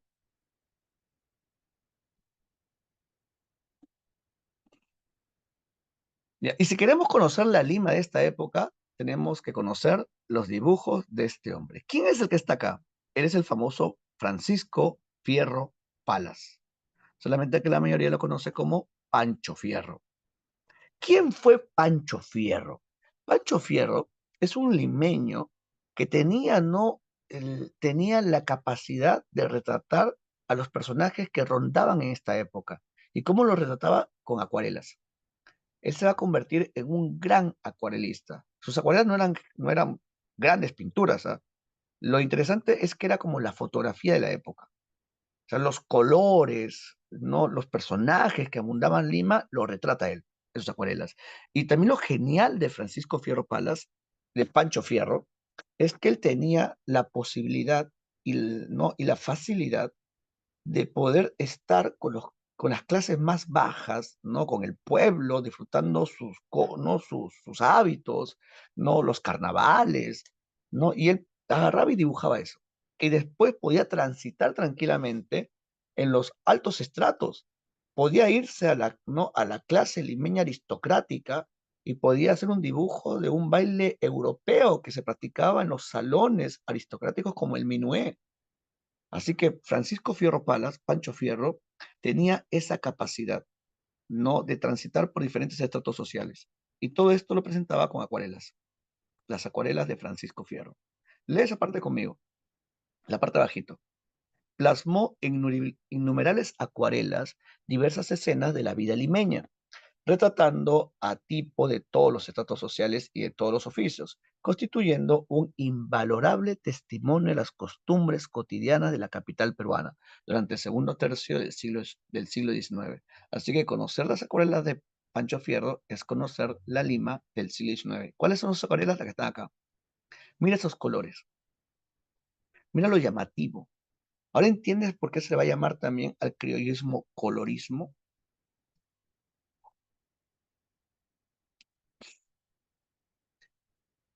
Aquí tenemos, por ejemplo, el baile de los negritos, ¿no? Retratado por Pancho Fierro. Estas son las acuarelas que tenía él.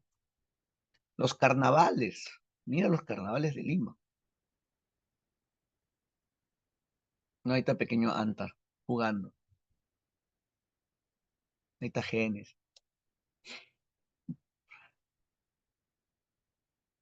El penitente Semana Santa. El doctor de los negritos. O sea, había doctor de blancos y doctor de negros. ¿No? El aguatero. Aquel que se encargaba de regar la plaza de armas. ¿Ustedes sabían que la plaza de armas, o bueno, el centro de Lima, no estuvo asfaltado hasta la primera, segunda década del siglo XX?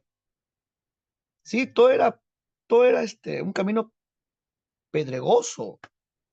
¿Sabes cuándo se asfaltó Lima? ¿Sabes cuándo se encementó Lima? Con Leguía. Cuando se celebró el centenario de la independencia, recién ahí la gente dijo, el presidente dijo, oye, ¿por qué no le ponemos cemento, ah? Mucho roche, ya tenemos 100 años de vida republicana, ya hay que poner pistas, cemento, sí, mucha vaina, ya que se verea, sí, en serio. O sea, Lima era, por eso que había una persona encargada de echarle agua para evitar de que se levantara el polvo.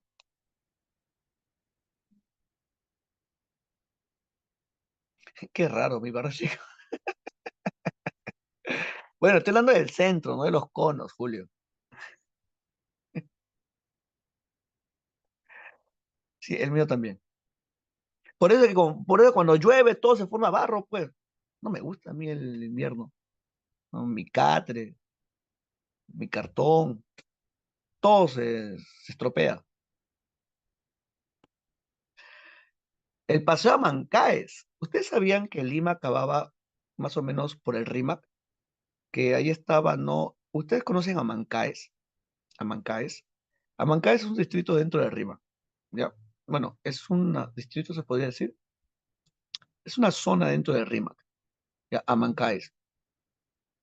Y antes, esta zona era como las lomas de la Chay, donde en invierno, o sea, en estas épocas, en junio, julio, la gente de Lima, no tanto la aristocracia como la clase media, se iba a Mancaes para disfrutar, ¿no? De esta flora que crecía en invierno. Sí, en verdad era muy bonito. Era como las lomas de la Chay. No sé si ustedes alguna vez han ido a las lomas de la Chay.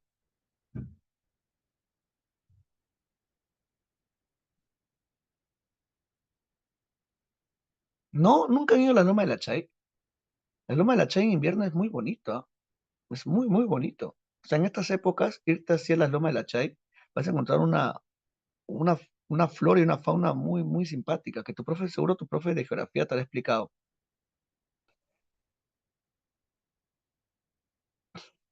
No, no nos han hablado de las lomas de la Chay. Es bien bonito. Está a unas 2 horas, creo, del centro.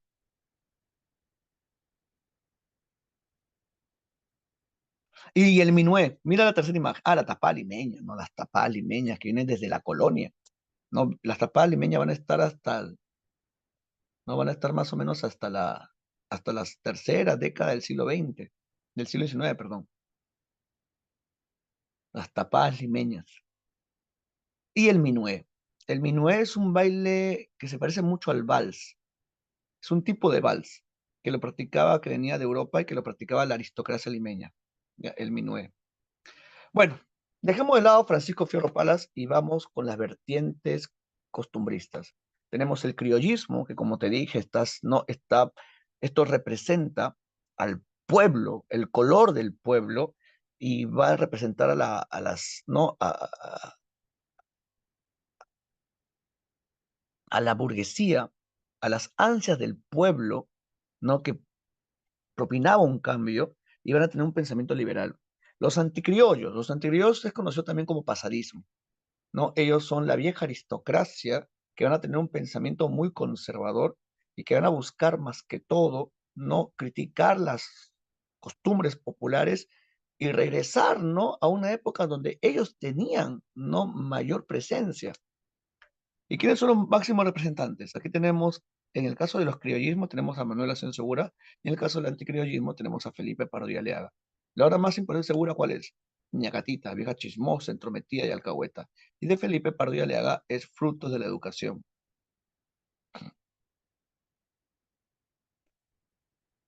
Acá te he dejado algunos aspectos biográficos de Segura que me gustaría que lo leas, ¿no? Acá te he dejado sus obras, siendo las más importantes sus obras teatrales, como Ñacatita, El Sargento Canuto, Las Tres Viudas, y la obra teatral que hizo junto con Ricardo Palma que se llama El Santo de Panchita.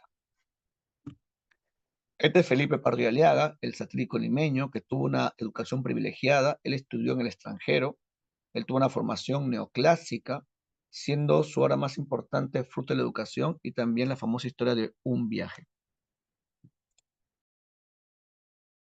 Un viaje. Un viaje que es un artículo periodístico que apareció en un diario fundado por Felipe Pardo y Aliaga. Su diario se va a llamar El Espejo de mi Tierra. Y Felipe Pardo y Aliaga se llevaba tan mal con Segura porque tenían dos posiciones ideológicas distintas Se llevaba tan mal con Segura que Felipe Pardo y Aliaga, cuando sacó su diario llamado El espejo de mi tierra, Segura también sacó su diario. ¿Y sabes cómo se va a llamar? Lima contra el espejo de mi tierra. Sí, Lima contra el espejo de mi tierra.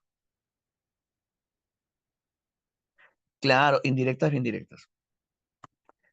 El artículo más conocido de Felipe Pardo es la famosa historia de Un viaje, ¿no? También conocida como la historia del niño Goyito, que en verdad no era un niño, era un hombre de más de 50 años, que era muy indeciso y también a la vez engreído. Vivía con sus hermanas, que eran sus madrinas de bautizo, y cuando le llegó la noticia que tenía que viajar a Chile, toda Lima se alborotó porque el niño Goyito se va de viaje. 6 meses duraron los preparativos del viaje del niño Goyito a Chile. Ni el viaje de Napoleón a Egipto tuvo tantos preparativos como el viaje del niño Goyito. Sí, se mandó a hacer ropa de invierno, ropa de verano, pastillas para el mareo. Sus hermanas van a hablar con el mismo capitán de barco para decirle que tenga mucho cuidado porque su hermanito nunca ha ido de viaje. Y ese viaje causó todo un alboroto, donde la gente se preguntaba cuándo murió tal persona y la gente que decía, no me acuerdo, pero sí te puedo decir que fue no una semana después de la primera carta del niño Goyito. ¿Cuándo nació tal niño? No me acuerdo, pero sí te puedo decir que fue unos días después de la primera carta del niño Goyito. ¿Ya? Así que termina siendo una obra, un texto que critica duramente a la vieja aristocracia. O sea, Felipe Pardo y Aliaga critica a su propia clase social por preocuparse por tonterías como un simple viaje, ¿no? Y al final del artículo, que aparece en un diario llamado El espejo de mi tierra, al final del artículo dice, así viajaban nuestros antepasados. En cambio, querido lector, yo cojo mis maletas, me compro un boleto, me despido de la chica y bueno, nos vemos de acá a unas semanas. Lo que pasa es que Felipe Pardo se iba de viaje, se iba a ausentar un tiempo. Y en su afán de querer, ¿no? De querer hablar de su ausencia, hace una pequeña crítica. Bueno, no una pequeña, sino una crítica muy graciosa a la vieja aristocracia a la cual él pertenecía. ¿Sí? O sea, empieza a criticar estas trivialidades de la clase social a la cual él pertenecía, que se preocupaban por cosas como un viaje, ¿no? Un viaje. Pero la obra más conocida, ¿no? Y la que nos pide San Marcos no es un viaje, sino Ñacatita. Ñacatita es una obra teatral que apareció inicialmente en 1845. La primera versión de Ñacatita apareció en 1845 y la versión final apareció 11 años después. ¿Por qué van a haber dos versiones? Lo que pasa es que la primera vez que apareció Ñacatita fue muy mal recibida. Sí, Ñacatita fue muy mal recibida debido a que la obra encontramos ciertas palabras que a la gente no le gustó. Encontramos palabras como placeras, dominguejo, baboso, ¿no? Eso no le gustó a la gente y la obra fue censurada. Pero apareció Ricardo Palma y dijo que no, la obra representa el habla popular, la obra representa al limeño de a pie, así que esta obra es simplemente un reflejo, ¿no? De los limeños de esta época. Por eso que la obra se reestrenó 11 años después y Segura no le aumentó un acto más, porque la obra inicialmente tenía tan solo 3 actos. La versión definitiva es 4 actos. ¿Ya? Aspectos formales de la obra. La obra es una obra de teatro, por tanto es género dramático. Es una comedia compuesta mayormente en verso octosilábico, dividida en 4 actos, donde los personajes son personajes de la clase media y populares, clase media y popular. No tenemos a Doña Rufina y Don Jesús, un matrimonio ya mayor, ¿no? Donde ellos van a discutir por el futuro de su hija Juliana, que tenía la edad perfecta para casarse. Juliana tenía 16 años, para la época, siglo XIX, una edad perfecta para casarse. Y la mamá quería que su hija se case con quién, que se case con Don Alejo, un hombre que hablaba inglés, francés, italiano, tenía modales europeos y había leído a muchos ilustrados.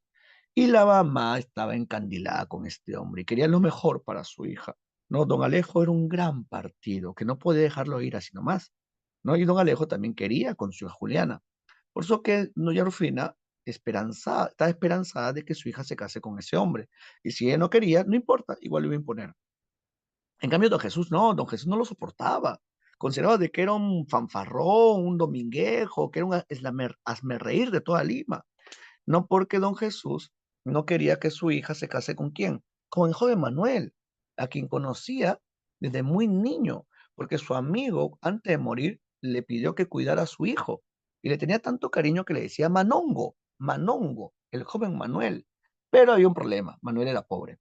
Por eso que doña Rufina decía, mi hija no se va a casar con un muerto de hambre. Sí, y quiero que leas conmigo. Y en ese momento de tensiones, ya de discusión por el futuro de su hija, llega Ñacatita para enredarlo todo, porque Ñacatita era así, lo enredaba y todo era para su beneficio. Una mujer, ¿no? Que le gustaba crear chismes, no buscaba manipular a las personas y siempre obtenía un beneficio, ¿ya? Lo interesante es que ahí aparece un personaje que lo desenreda todo, que es Don Juan, ¿ya? Don Juan. ¿Cómo empieza Ñacatita? Ñacatita empieza con una discusión. Quiero que leas esta parte de acá porque es muy graciosa, ¿ya? Quiero que te des cuenta el estilo de Segura. La obra empieza de esta manera. Cuando doña Rufina está discutiendo con su esposo don Jesús. O sea, así empieza, con una discusión. Don Jesús le dice a su mujer, ¿se te ha metido el demonio dentro del cuerpo, mujer? ¿No ves que no puede ser feliz ese matrimonio con don Alejo? ¿Qué he oído? Y en eso Rufina dice, cabal con él, señor. Y en eso Jesús le dice, un sempiterno hablador le quiere dar por marido un sanguango con más de que mosita corrupta que más hueco una petaca llena de perendengues, un fato que rompe al día un par de o dos de fotines, registrando figurines de una u otra sastería, un baboso, un dominguejo, cuyo trato nadie estima y que sirve de toda lima de hazme reír y de gracejo. Fíjate, fíjate el concepto que tenía don Jesús de don Alejo. Y en eso Rufina le dice que no encontraron más apodo para hacerte deforme. Pues lo que han dado el informe, mienten hasta los codos. Les sobra pechuga, arrojo para hacer malo lo bueno. Y ven la paja en el ojo ajeno y no ven la viga en el suyo. Fíjate un refrán. Y le dice, ¿querrán para yerno tuyo un mozo zarrapastroso, torpe, feo y andrajoso? ¿Cara de sango con yuyo? No, señor. Ese tal Manongo no se casará con mi hija. Vaya y llene su vasija con agua toporongo. Mira, otra frase. Y en eso don Jesús le dice, pero escucha mis razones, mujer de todas mis culpas. A ver si encuentras disculpas en estas justas reflexiones. Sabes que Manongo es hijo de un hombre a quien aprecié, con el cual milité en el batallón del Fijo, cuando fuimos con Pezuela al Alto Perú los dos. A él debí después de Dios la vida. Y la mujer le dice, ay, dale la muela, tan decantado servicio, con usura le pagaste. Y en eso Jesús, nunca hay servicio que basta pagar tal beneficio. Muy poco antes de morir mi amigo, como sabes, me llamó y llorando me encargó de ese muchacho la suerte. Yo entonces le prometí tratarlo como a mi hijo y demostrarle desvío sin justo motivo di. Y doña Rufina le dice, ¿qué? ¿Ya acabó usted? Sí, ya acabé, ¿no está contenta? Pues bien, haga usted de cuenta que no he dicho ni chus ni mus. Mi hija no se va a casar con un mozo trafalario, no, de cuyo trato ordinario se tenga que avergonzar que ningún homo bono que a su padre se parezca, que le engañe y le embrutezca. Fíjate, los dos van a discutir, ¿no? Y lo peor de todo es que justo en ese momento cuando están discutiendo aparece don Alejo. Don Alejo aparece, se pone a hablar en francés, no, doña Rufina la miraba enamoradísima, don Jesús no lo soportaba y para colmo don Alejo, el pretendiente, se pone a hablar de qué, de la ropa de don Jesús, ¿no? Y se pone a criticar la ropa, la forma en la cual viste. Y don Jesús, para no meter un puñete, se va, porque no lo soportaba, no lo soportaba. ¿Ya? Y Juliana tampoco lo soportaba. La joven Juliana tampoco lo soportaba, porque este hombre fanfarrón empezaba a decirle cosas, ¿no? A decirle cosas en inglés, en francés, y para colmo dice, cuando esté conmigo yo lo voy a educar, le voy a enseñar, ¿no? Le voy a dar libros para que lea autores franceses y europeos, y va a ver, señorita, cómo su hija se compone. Mira, no, por eso que Juliana no lo soportaba, no lo soportaba para nada. ¿No? Y en ese momento llega Ñacatita. Y Ñacatita busca de alguna manera hacerle ver a Juliana que don Jesús, que don Alejo era un buen partido. Un buen partido, sí. Se pone del lado de de doña Rufina y le dice, ay, hijita, así nomás no se encuentra una partida como esas. Nuestros compatriotas, entre tanto pelea y pelea, parecen gallina culeca. Y su casa, ay, parece un relicario. Y yo que no soy monja, me unas propinas, ay, quedaría por ser una santa. Además, hija, el amor es como un niño pequeño. Al comienzo desagrada, pero con el paso del tiempo uno le agarra cariño. Además, hija, sarna con gusto no pica. Y de alguna manera, Ñacatita intenta convencer a Juliana, pero Juliana es muy rebelde. Juliana no quería. Juliana habla con su mamá y dice, por favor, mamá, entiende, me vas a poner una soga al cuello, que el matrimonio no es así nada más. Pero no, la mamá no la quería escuchar. La mamá quería su capricho. Era muy impositiva y autoritaria, ¿no? Y Catita, al darse cuenta de que, no, de que Juliana en verdad amaba al joven Manuel, doña Catita busca alguna manera manipularlos y le hace creer al joven Manuel que está de su lado. Y le dice, hijo mío, ¿por qué no haces lo mismo que yo hice con mi bebé marido? Huyan, escápense, sean felices. Yo tengo una casita que si tú me la alquilas, yo te puedo dar un buen precio. Sí, sí, sí, sí, sí, yo los apoyo, yo los apoyo. Sí, y el pobre Manuel se deja manipular, ¿no? A pesar de que Juliana no le dice, no le creas a esa bruja. No, pero Manuel no se deja tontear. Y en eso, Doña Catita habla con Rufina y le dice, hija mía, si tu esposo es un problema, por qué no haces lo mismo que yo hice con mi buen marido? Divórciate, sepárate.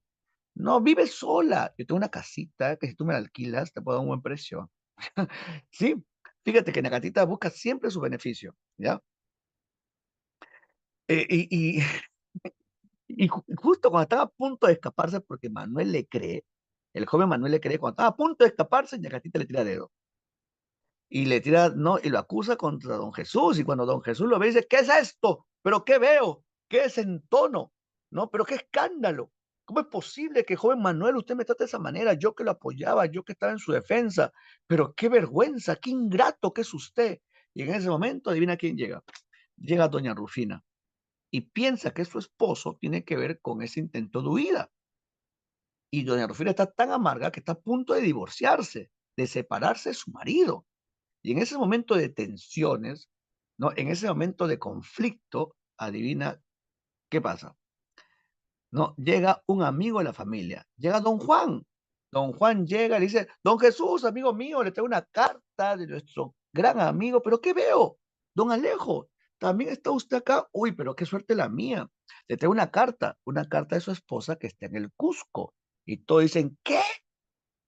¿Está casado? ¿Esposa? Sí, él está con esposa, pero que no entiendo, dice don Juan. ¿Qué está pasando acá? Y aquí don Jesús le dice, bueno, lo que pasa es que este hombre, el muy santito, se iba a casar con mi hija y mi esposa iba a ser la madrina. Pero miren, pues, lo que nos venimos a enterar de que este hombre está casado, ¿no? Y don Juan se siente, no, se siente mal, dice, ¿cómo es posible?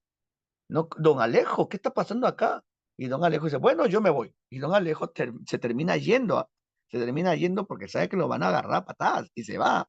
Y cuando se está yendo, no, doña Rufina se pone a llorar. ¿Por qué? Porque por su culpa iba a deshonrar a su hija y a toda su familia. Imagínate, casarse con un hombre que ya está casado, ¿no? Iba a deshonrar a toda su familia, iba a mancillar el honor de su hija. Y doña Rufina se pone a llorar y Ñacatita cuando está allí, Ñacatita dice, uy, miren la hora, y ya es tarde, me perdí el jubileo por estarme acá metida, ¿ya? Y en eso don Jesús la amenaza y dice, ahí tiene pues don Juan, miren, esta es la santita, la hidra, ¿no? Y Catita dice, uy, adiós hijita, ya es tarde, hasta mañana, nos vemos, ¿no? Y Juliana, la hija, dice, maldita. Y Jesús la amenaza, pobre usted, mi señora. Y Catita le dice, señora, señora del Carmen, del Rosario, hoy habrá manía en estos herejes. Y don Jesús le dice, cuidado como en su vida vuelva usted ni por candela por aquestas cercanías, pues por su buena estrella, así no lo verifica, no, se expone a usted a que le mande a dar una paliza, vaya usted a enredar al diablo. Y Catita le responde, ¿qué? ¿Usted será en la revista? Y Catita le dice, salga usted de acá. Y Catita le responde, guau, guau, habráse visto, ¿no? Esto es lo que me faltaba, ¿no? Y Jesús le dice, silencio, fuera acá, ¿no? La bota. Y Catita dice, vaya a ser muy indecente, a donde no cause grima. Ya para qué necesito ni de usted, su familia. ¡Judío! ¡Descomulgado! Y Juan, el amigo de la familia, le dice, señora, por favor, avance. No, y Gatita le dice, ¿y usted? ¿Quién la va a ver en este entierro? ¡Cochinas! Por eso que toda Lima está así. Ya se ve, Dios la castiga. Por cuenta de ella nomás, de repente hay una ruina. Y con más violencia que antes, vuelve la fiebre amarilla. ¡Escandalosa! Y Juan, el amigo, dice, señora, por favor, basta de mejaderías. Y Catita le dice, quita que me da calor. Y don Juan le dice, pero señora, por favor, no se exponga. Y la criada Mercedes dice, pero qué lisa. Y Catita dice, mejores habían que ser, no tan sucias, tan mezquinas. Y don Jesús dice, vamos. Y Catita dice, vaya usted a la porra. espantajo, sin camisa, muñeco, Matusalén. Yacatita se hace la ofendida, se indigna para colmo. No te digo que es una vieja sinvergüenza, Ñacatita. Y al final, doña Rufina está muy avergonzada, está llorando, ¿no? Está, no sabe dónde poner la cara. Lo bueno es que don Juan aparece y le dice a don Jesús, no, perdona a tu mujer, echa todo al olvido. Lo mejor es que tu familia esté estable, tranquila. Y don Jesús, que era muy prudente, don Jesús le hace caso a don Juan. ¿Y qué le dice a su mujer? Ven para acá, mujer. Hijos, de un abrazo a su madre. Y tu mujer, abraza a tu marido. Y aquí le aconseja, y lee conmigo, mujer, escucha, la mayor satisfacción es esta, amada Rufina, pues nace del corazón, que toda otra cosa es pamplina, un absurdo, una ilusión. Desconfía en adelante del que ostenta beatitud y de todo hombre pedante que nunca fue la virtud ficciosa ni petulante. Y Rufina le dice, gracias, gracias, esposo mío, siempre seré sumisa a tu lado y haré de que todos me vean. Y Juan, el amigo, le dice, no hablar más no de lo pasado. Y Mercedes, la criada, que al parecer sabía lo que siempre pasaba en esa casa, Mercedes dice, uy, Dios quiera que estas no sean promesas de enamorados. Y así acaba la famosa historia de Ñacatita. ¿Qué quiere decir cuando Mercedes culmina con ese diálogo? Ojalá no sea promesa de enamorados. Al parecer, don Jesús muchas veces había perdonado a su esposa y esas promesas se las lleva el viento. Por eso dice, ojalá no sea promesa de enamorados, ¿no? Como una suerte de ironía en la historia. Ya, Ñacatita. Recuerda, Ñacatita se da en un solo día, unidad de tiempo. Todas las acciones suceden en un solo día, en horas nada más.